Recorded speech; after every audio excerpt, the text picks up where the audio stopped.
Ang KNN ay hatid sa inyo ng UNICEF.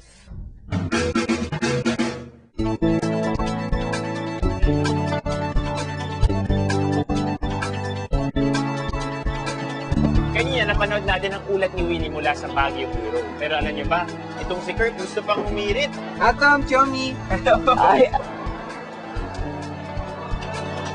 Ano ang pagpapagyan natin?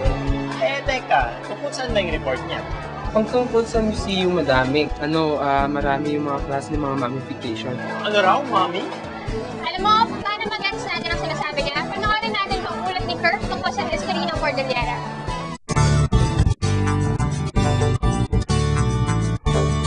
Nandito ako ngayon sa tapat ng St. Louis Museum of Arts and Culture, where the history of the Cordilleras is preserved.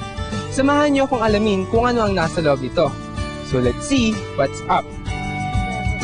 Inside, we met Mr. Ike Picpican, the museum's curator.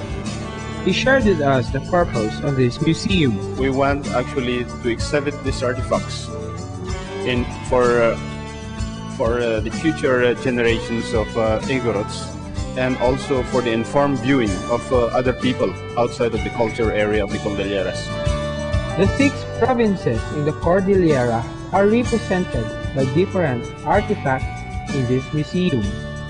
There are miniature versions of the Cantanay House of Benguet, the Ibaloy House, which is also from Benguet, the Ifugao House, the Kalinga House, the Bontoc House, and the Sagada House of Mountain Province. Nakita ko ang mga ginagamit ng mga tao noon sa pagluluto at pangingisda. Mga sandatang ginagamit sa tribal wars, at mga kasuotang para sa tag-ulan. Meron ding arado o plow na ginagamit sa pagsasaka.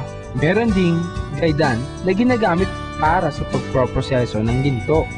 I also saw implements such as axes, carpentry tools, and a huge native tool called the dapilan, which they used for processing sugar cane. Sa dulo ng museum ay nakita ko naman ang mga musical instruments ng mga taga-Cordillera. Karamihan ay gawa sa bamboo. Sa center aisle naman ng museum, makikita ang tilar, isang weaving machine na gawa rin sa kahoy. Hindi lamang ang mga gamit na pangkabuhayan at likhang sining ang mga itinapakita sa museum na ito. Makikita rin dito ang mga kakaibang tradisyon ng iba't ibang grupo sa Cordillera. So you've mentioned a while ago about the burial rites of the Cordillerans. If I'm right, it's called the mummification. Could you tell us more about this, sir? Based on my findings, it seems the mummification tradition is a family tradition.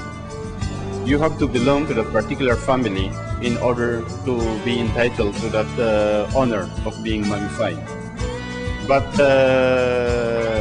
as you are alive, as you reach the twilight of your life, then you have to participate in that kind of mummification. Ayon pa kay Mr. Picpican, ang mga minamamify ay umiinom ng espesyal na solusyon na magpahanggang ngayon at patuloy na pinag-aaralan ng mga siyentista. Kakaiba talaga, hindi ba? Dito sa museum, marami kang matututunan tungkol sa arts, culture, and heritage. Ngunit syempre, huwag natin hintayin ang panahon na dito na lamang natin makikita ang mga ganitong bagay. Tumulong tayong i-preserve ang ating kultura. This is Ferg of KNN Baguio reporting.